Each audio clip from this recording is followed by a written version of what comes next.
आती जाती सांसों से जब सिमरन सतगुरु का होता है, जन्म जन्म के पाप हमारे सतगुरु प्यारा धोता है। जय गुरु जी।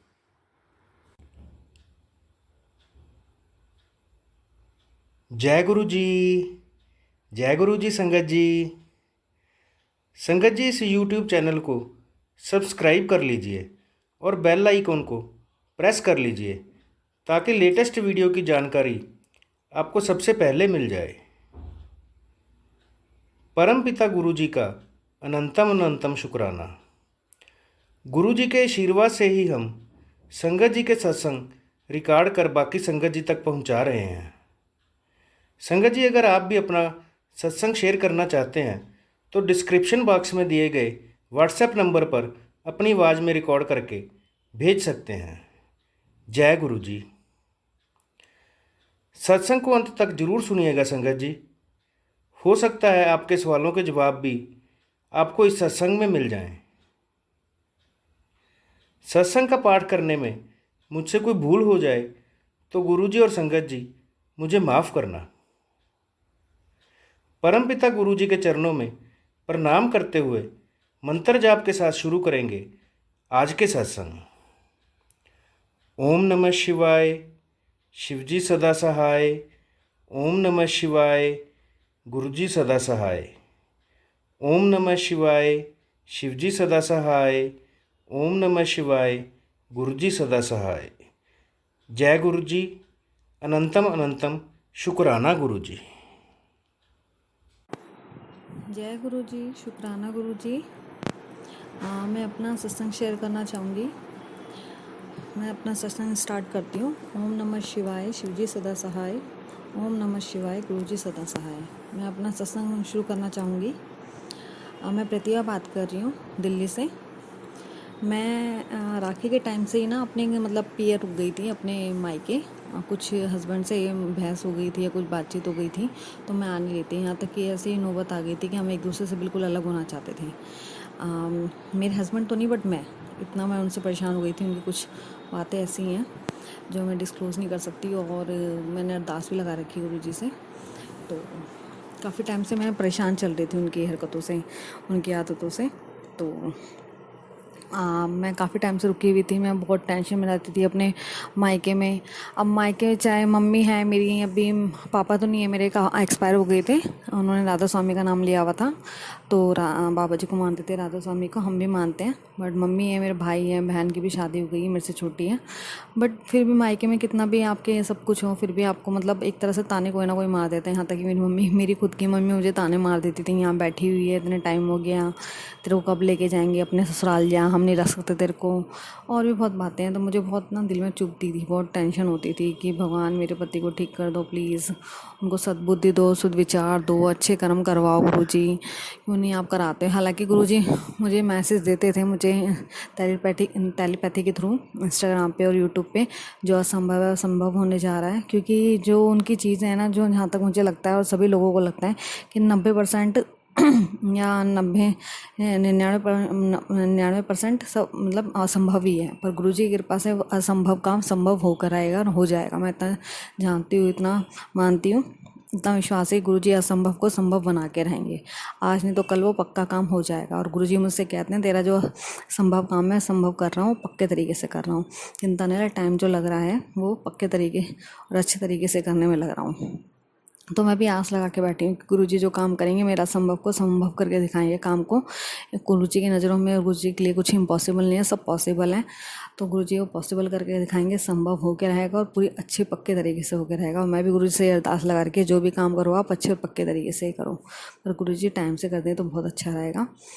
तो ऐसा था, मैं अपने ससुराल में टेंशन में थी बहुत ज़्यादा कि मैंने अरदास लगाई थी, थोड़ा सा ऐसे ही बोल दिया था कि गुरुजी प्लीज़, मेरे हस्बैंड ना मुझसे बात नहीं कर रहे थे, मतलब काफ़ी टाइम से हो गया था, हफ्ते 2 हफ्ते महीने होने को आया, उनके ना कॉल आई, मैसेज आया, कुछ नहीं आया। तो मैंने ऐसे गुरुजी प्लीज़, वो पहले तो कर लेते थे, मैं रुक जाती थी, इतना ऐठ उठ के नहीं, जैसे भी रुक जाती थी वो कर लेते थे, कॉल, मैसेज, वीडियो कॉलिंग और भी चीज़ें। बट उनका अब की बार बिल्कुल नहीं आया राखी के टाइम।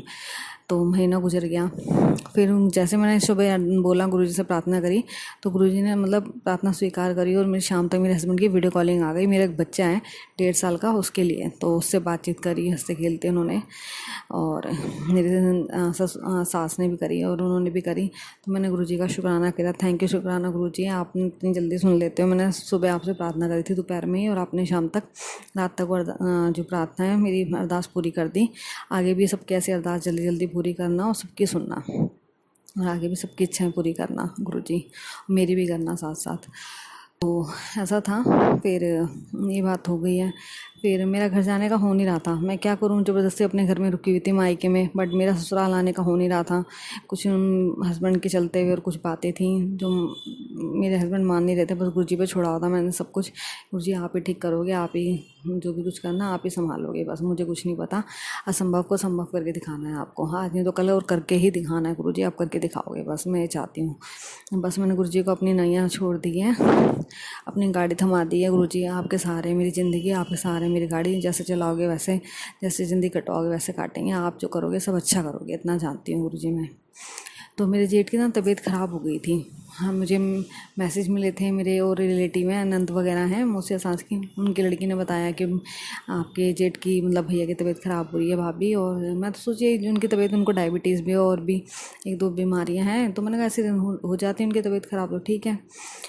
तो फिर मेरी मतलब ननद का भी फ़ोन आया, मेरी खुद की जो सगी नंद है, छोटी नंद है मेरी, शादीशुदा, लेकिन वो उनके बच्चे भी हैं, एक लड़का लड़की। तो उन्होंने भी बताया कि भाभी भैया की तबीयत, जो मेरे जेठ हैं, उनकी तबीयत बहुत ख़राब हो रही है, यहाँ तक कि वो मीटिंग कर रहे हैं, खून की उल्टियाँ कर रहे हैं, उन्हें नाक में लली लगा रखी है, एडमिट है वो 2 दिन से, यहाँ तक कि वो पोटी भी जा रहे हैं तो खून की हो रही है, मतलब बहुत सीरियस कंडीशन में है, बहुत ज़्यादा भाभी है, अब देख लो ये वो। तो मैंने ठीक है दीदी मैं आ जाऊँगी, मैं तो यही समझती थी। मेरी जेठानी से फिर मैंने फ़ोन पे बात करा, तो उन्होंने कहा बहुत थोड़ी प्रॉब्लम बता रहे हैं डॉक्टर लोग की, डायबिटीज़ भी है, फिर खून की कमी बताई, 3 ग्राम खून रह गया, खून चढ़ा रहे हैं उनको, मतलब बहुत, और उन पर वो मतलब ड्रिंक भी बहुत करते हैं और सारी बैड हैबिट्स करते हैं मेरे जो जेठ हैं, यहाँ तक कि मुल्तानी मिट्टी भी खा जाते हैं एक तरह से ना, जैसे गुस्सा वुस्सा चढ़ता उन्हें। तो मैंने गुरु से बोला, गुरुजी से अरदास लगाई, भगवान उन्हें ठीक कर दो, गुरुजी ठीक करो उन्हें। और मैं सोची थी बस मैं जाऊंगी और मिल के आ जाऊंगी हॉस्पिटल में, ठीक है। तो सुबह सुबह मेरी नंद का फ़ोन आ गया फिर कि भाभी रोने लग गई मेरी नंद की, बहुत सीरियस कंडीशन है भाई की, तो आ जाओ भाभी, आपकी भी ज़रूरत है। मैं आ नहीं रही थी, मैं थोड़ा रूस के गई थी, तो मेरे को आना नहीं था, बट मैंने अपनी नंद से बोला ठीक है दीदी मैं आ रही हूँ, ऐसी कंडीशन है तो। और दूसरा है, यदि मैं आती नहीं, चाहे 1-2 साल हो जाते, 6 महीने साल हो जाते हैं, बट मैं आती नहीं बिल्कुल भी। बट ऐसी कंडीशन बता रहे हो आप भैया, सीरियस हैं और ऐसे उल्टी कर रहे हैं, खून की और पोटी वगैरह जा रहे हैं, तो इस कारण मैं आ जाती हूँ। ठीक है भाभी, थैंक यू, आपका बहुत बहुत थैंक यू, आप आ जाओ प्लीज़। तो मैं भी अपने भाई के साथ, मेरे खुद का भाई जो है छोटा, उसको मैं लेके ऑटो लेके चले गई हॉस्पिटल ही डायरेक्ट मिलने। बट मैं मिल नहीं पाई, हॉस्पिटल में बहुत भीड़ थी और जाने नहीं दे रहे थे, पेशेंट ICU में थे, मतलब काफ़ी सीरियस कंडीशन थी, सभी उनसे मिलने जा रहे थे, तो मैं मिल नहीं पाई उस दिन। तो मेरे जो खुद के हस्बैंड हैं वो रात में रुकते थे मेरे जेठ के साथ, उनकी वाइफ भी रुकती थी, पर रात में मेरे हस्बैंड रुकते थे। तो वो बता रहे थे कि ना भाई काफ़ी सीरियस कंडीशन में, यहाँ तक कि डॉक्टर ने बोल दिया कि 90% चांसेस, 10% चांस से बच जाएँ, तो 90% है कि हम बचा नहीं सकते हैं, बाकी आप देख लो। तो मैं भी ये सुनकर, मैंने है ऐसी बात है, मैं रोने लग गई। मैंने नहीं ऐसा नहीं होना चाहिए गुरुजी, उनको जीवन दान देना पड़ेगा, गुरुजी आप कुछ करो। मैंने बोला मैं लॉकेट रखवा दूँ, मेरे पास पॉकेट्स ऑफ रूप भी है, लॉकेट भी है और की चैन भी है, मतलब और माला भी है बड़ी सी, मतलब कुछ ना कुछ मैं चाहे जल प्रसाद दे देती हूँ। कह रहे नहीं। और फिर मेरी ना जेठानी उठानी थोड़ा शक करती हैं, पता नहीं क्या कर रही है, कौन है गुरुजी क्या है, वो नहीं मानते, मैं मानती हूँ बस अपने घर में। मेरे हस्बैंड भी थोड़ा थोड़ा मानने लग गए हैं, पर इतना ढंग से नहीं मानते जितना मैं मानती हूँ। मैं जानती हूँ गुरुजी उन्हें अच्छे संगत में ले आएंगे और अच्छे उसमें ले आएंगे, अच्छे रास्ते पे चलाएंगे, सद्बुद्धि देंगे, शुद्ध विचार देंगे, अच्छे कर्म करवाएंगे, जो गुरुजी भी उन्हें शरण में ले ही लेंगे, अच्छे से ना, अच्छे रास्ते पे चलवाएंगे और किस तरह से उन्हें अपना चेला बना ही लेंगे। तो हाँ, तो कह रहे नहीं भाभी भी शक करेगी, कौन गुरुजी हैं क्या है। मैंने हाँ ये भी हो सकता है, पर गुरुजी मैं अरदास मैंने लगाई, गुरुजी अभी उनके बच्चे छोटे हैं, आप उनको जीवन दान दो, ऐसा ना हो बस आप पूछ ना करके, तो आपको जीवन दान देना ही पड़ेगा उन्हें। गुरुजी आप कुछ भी करो, मेरे जेठ को बचा लो। तो फिर मेरा जेठ 2-4 दिन तक रुके, फिर मैं हाँ 2-4 दिन, ज़्यादा 5-6 दिन रुके, फिर उन्हें डिस्चार्ज कर दिया गया और वो ठीक हो गए। उन्हें खून चढ़ा, खून की बोतलें हालांकि उन्हें डेली चढ़ाई जा रही थी, 1 बोतल 2 बोतल जैसे भी हैं, तो उनमें खून की इम्प्रूवमेंट आई, ठीक है। वैसे तो डायबिटीज़ भी है उन्हें। मन तो करता मैं अपनी जेठानी को बताऊँ या मेरी सास को बताऊँ कि हाँ बड़े मंदिर हैं, गुरुजी हैं, वो बड़ी से बड़ी बीमारी और कैसी भी बीमारी क्यों जो भी कुछ असंभव काम है, असंभव बीमारी है, वो संभव करके दिखा देते हैं, उसको ठीक कर देते हैं, लाइलाज बीमारी को भी इलाज कर देते हैं और बिल्कुल चुस्त वुस्त हो जाता है इंसान जो है, ठीक कर देते हैं। बट मेरे को डर लग रहा था, मेरी सास भी थोड़ा ना जादू टोने का बहुत मतलब शक करती है, कौन है क्या है। हालांकि पता नहीं, मैंने तो गुरुजी पे छोड़ रखा, मैं कुछ नहीं जानती। कि मेरी जेठानी करती है, मुझे मैसेज भी आते हैं कि तेरे घर के अपने हैं, तेरे को तुम्हारे ऊपर मारण क्रिया, तेरे पति को वशीकरण कर रखा है इस औरत ने। मेरे को ये नहीं पता वो कौन है, बट जो भी कोई है, मैंने तो गुरुजी पे छोड़ रखा। गुरुजी आप देखो, मुझे इन चीज़ों की कोई परवाह नहीं है, चाहे वशीकरण करे, काला जादू करे, जादू टोना करे, मारण क्रिया करें, आप जानते हो, बच्चे को पे करें, मेरे पे करें, मेरे पति पे करें, आप देख रहे हो। आप शिवो महादेवो देवादिदेवो महादेवो, आपके होते सोते कौन क्या कर सकता है बताओ। आप तो देवों के देव हो, महादेवो, तांत्रिक वांत्रिक सब, घोरी घोरी सब आपके नाचते हैं, आपकी आराधना करते हैं, और आप देवों के देव महादेवो, आप जो चाहो वो सब कुछ कर सकते हो। तो गुरुजी आप ही हो, तो आप पे छोड़ रखा है सब। काल भी आपके सामने नाचता है, कालों के काल महाकाल हो आप, आपसे बड़ा कोई है नहीं। मैंने तो आप पे छोड़ रखा गुरुजी, आप जो चाहोगे वही होगा, बस आप देखो। मुझे कुछ नहीं पता, मैं नहीं जानती, यहाँ तक कि मैं उपाय भी नहीं कर पाती।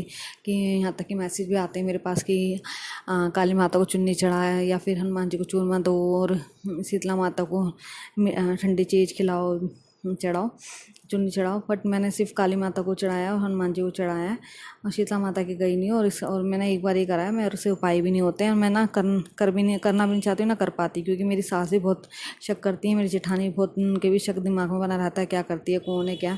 तो इस वजह से मैं कुछ करना भी नहीं चाहती, और गुरुजी मैं कुछ कर भी नहीं सकती उपाय, मुझसे होते ही नहीं है। क्योंकि मेरी सास और मेरी जेठानी ना, दोनों के दिमाग में चलता रहता है ये कोई जादू टोना कर रही है, मेरे लिए नहीं, हालांकि वो एक दूसरे पे करती रहती हैं कि जादू टोना कर रही है, कौन है। और मैं नहीं चाहती कि मेरे पे नाम लगे गलत सलत, या मैं ऐसी हूँ नहीं, ना मैं ऐसा करना चाहती, ना जो भी कुछ है भगवान अपना आप देखेगा, हम ठीक हैं। तो गुरुजी महाराज भी अपना आप देखेंगे क्या करना है क्या नहीं करना। फिर ऐसा था कि फिर वो ठीक हो गए, उनको डिस्चार्ज कर दिया गया, गुरुजी ने उन्हें खड़ा कर दिया। कहाँ तो उनकी बिल्कुल खड़े होने के लिए हालत नहीं थी, बिल्कुल लेटे लेटे थे, अब वो चलने फिरने लग गए हैं। और क्या कहते हैं, घर आ गए हैं डिस्चार्ज होके। फिर एक दिन बाद ही फिर वो दोबारा से एडमिट हो गई, वो भी 1-2 दिन के लिए। फिर दोबारा डिस्चार्ज होकर अब वो घर पे हैं। गुरुजी महाराज ने उन्हें चलने फिरने लायक बना दिया है, बस ये है कि दवाई उनका असर करे और उनको जीवन दान दे। यहाँ तक कि मेरे को मैसेज भी आया, तेरे हर एक फैमिली मेम्बर की जिम्मेदारी मेरी है, तेरी हर एक फैमिली मेम्बर की जिम्मेदारी मैंने लेती है।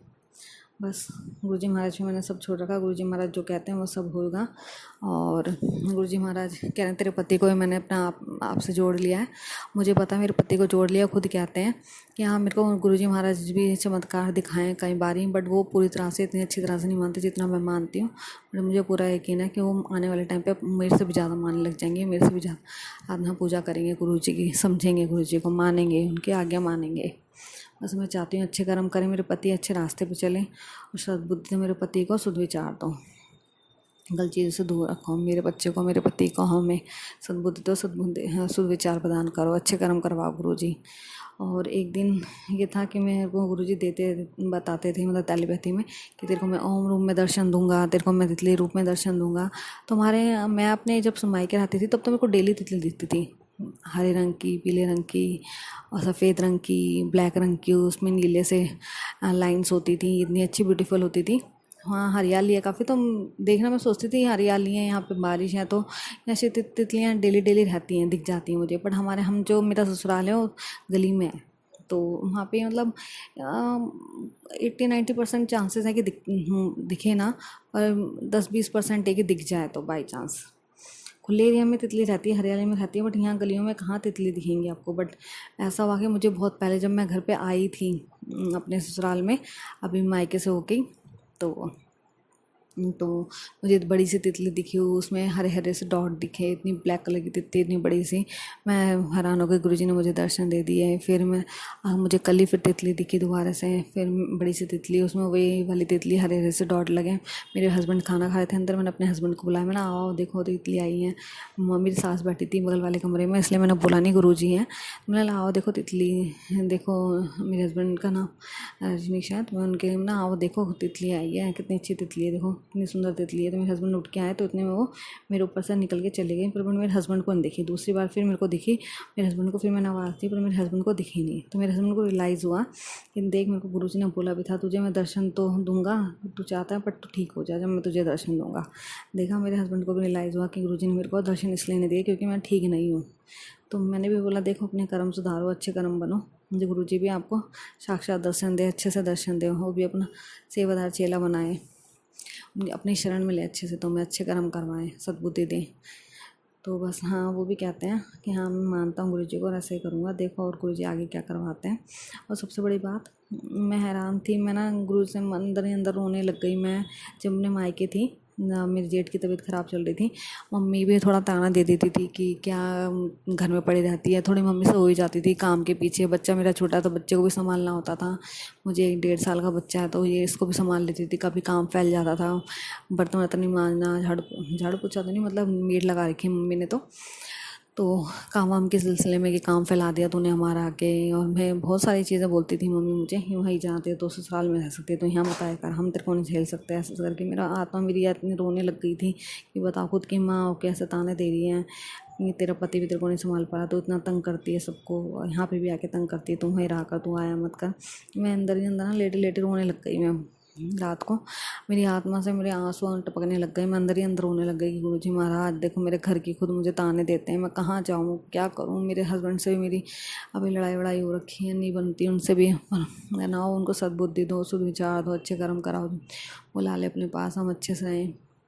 फिर मैं अपने घर में क्यों जाऊँगी, क्यों मायके आऊँगी, मेरे को ज़रूरत है तभी तो, वरना तो मैं अपने मायके ना आऊँ। जब मेरे हस्बैंड ही अच्छे नहीं, उन्हें अच्छे से बना दो, अच्छा कर दो, सद्बुद्धि प्रदान कर दो, शुद्ध विचार दो, अच्छे कर्म कराओ, तो मैं अपने मायके भी ना हूँ। मैं तो मेरी मजबूरी जो मुझे रहना पड़ रहा है, मेरे अंदर ही अंदर ना मन आत्मा से रोने लग गई। गुरुजी महाराज प्लीज़ मेरे हस्बैंड को ठीक कर दो, मुझे बुला लो, मैं ससुराल ही चले जाऊँ अपने वापस।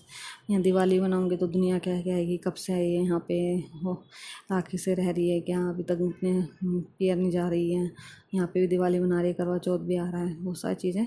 तो गुरुजी महाराज ने मेरे ऐसे सुनी, मेरी अगले दिन ही मेरी नंद का फ़ोन आ गया और उन्होंने मुझे बुला लिया कि भाभी आ जाओ, आपकी बहुत ज़रूरत है, हम भाई की तबीयत ख़राब हो रही है, ये सब सुनकर होगा।